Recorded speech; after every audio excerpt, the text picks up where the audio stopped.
Hi friends, आज Hindi pedagogy का 7 जुलाई 2024 का क्वेश्चन पेपर सॉल्व करेंगे। तो चलिए शुरुआत करते हैं क्वेश्चन करना।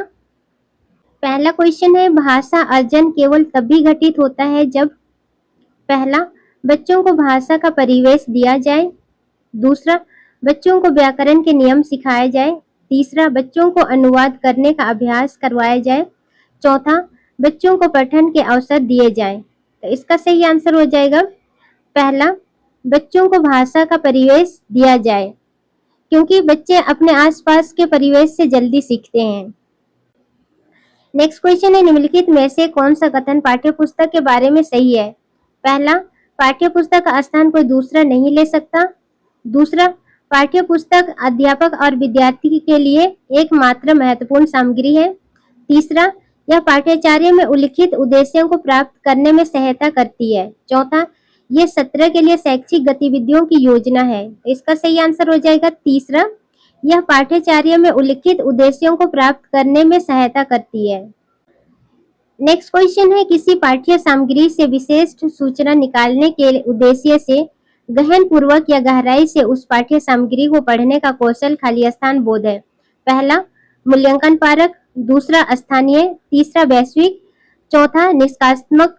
इसका सही आंसर हो जाएगा दूसरा, स्थानीय, क्योंकि विशेष तथ्यों को समझने के लिए गहन पठन या स्थानीय अवबोधन की आवश्यकता होती है।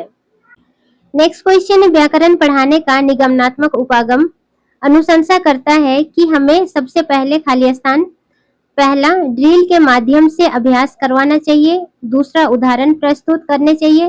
तीसरा, नियम प्रस्तुत करने चाहिए। चौथा, वास्तविक संप्रेषण प्रस्तुत करना चाहिए। इसका सही आंसर हो जाएगा तीसरा, नियम प्रस्तुत करने चाहिए, क्योंकि निगमन विधि में पहले सामान्य नियम प्रस्तुत किया जाता है, उसके बाद उसे उदाहरण देकर सत्यापित किया जाता है। नेक्स्ट क्वेश्चन है, खाली स्थान तथ्यों से कहीं आगे जाकर अनुमान लगाने का तरीका है। पहला, पाठ्य सामग्री का विस्तार। दूसरा, व्याख्या करना।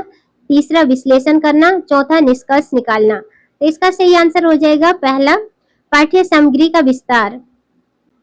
नेक्स्ट क्वेश्चन है, यह अधिगम का एक प्रकार है जिसमें बच्चे को उच्च स्तरीय मानसिक प्रक्रियाओं जैसे बुद्धि या तर्क करना आदि का प्रयोग करना होता है। पहला, संरचना अधिगम। दूसरा, मौखिक अधिगम। तीसरा, अवधारणा अधिगम। चौथा, ज्ञानात्मक कौशल अधिगम। तो इसका सही आंसर हो जाएगा तीसरा, अवधारणा अधिगम, और अवधारणा अधिगम भी एक प्रकार का अधिगम ही है। नेक्स्ट क्वेश्चन है, जब हम कहते हैं कि भाषा यादृच्छिक है तो इसका तात्पर्य है पहला, भाषा पहले से निर्धारित सिद्धांतों का पालन करती है। दूसरा, भाषा के शब्दों और उनके अर्थों के बीच अंतर्निहित संबंध है। तीसरा, शब्दों और उनके अर्थों के बीच संबंध किसी ठोस कारण पर आधारित ना कि बस यूं ही है। चौथा, भाषा के शब्दों और उनके अर्थों के बीच किसी प्रकार का अंतर्निहित संबंध नहीं है। तो इसका सही आंसर हो जाएगा चौथा, भाषा के शब्दों और उनके अर्थों के बीच किसी प्रकार का अंतर्निहित संबंध नहीं है। और यादृच्छिक का अर्थ होता है जैसे इच्छा हो। नेक्स्ट क्वेश्चन है, भाषा अधिगम में निदानात्मक परीक्षण का उद्देश्य क्या है? पहला, विद्यार्थियों के प्रगति रिपोर्ट कार्ड में प्राप्त फल लिखना। दूसरा, योगात्मक आकलन के लिए योजना एवं प्रश्न बनाना। तीसरा, अभिभावक शिक्षक बैठक में अभिभावकों को सूचित करना और ध्यान देने के लिए कहना। चौथा, बच्चों की समझ में रह गए अंतरों को जानना और उपचारात्मक कदम उठाना। तो इसका सही आंसर हो जाएगा चौथा, बच्चों की समझ में रह गए अंतरों को जानना और उसका उपचारात्मक कदम उठाना। नेक्स्ट क्वेश्चन है, निम्नलिखित में से कौन सा कक्षाई अभ्यास विद्यार्थियों में मौखिक भाषा के विकास में सहायता करेगा? पहला, नए या अपरिचित शब्दों के सही उच्चारण का अभ्यास करना। दूसरा, अध्यापक के साथ पाठ्य सामग्री का सामवेद पठन। तीसरा, कविता को कंठस्थ कर लेने के बाद कविता का सामवेद गायन। चौथा, रोल प्ले में भाग लेना। तो इसका सही आंसर हो जाएगा चौथा, रोल प्ले में भाग लेना। नेक्स्ट क्वेश्चन है, कक्षा में मातृभाषा को स्थान न देना किस विधि की विशेषता है? पहला, प्रत्यक्ष। दूसरा, प्राकृतिक। तीसरा, द्विभाषिक। चौथा, श्रव्य भाषिक।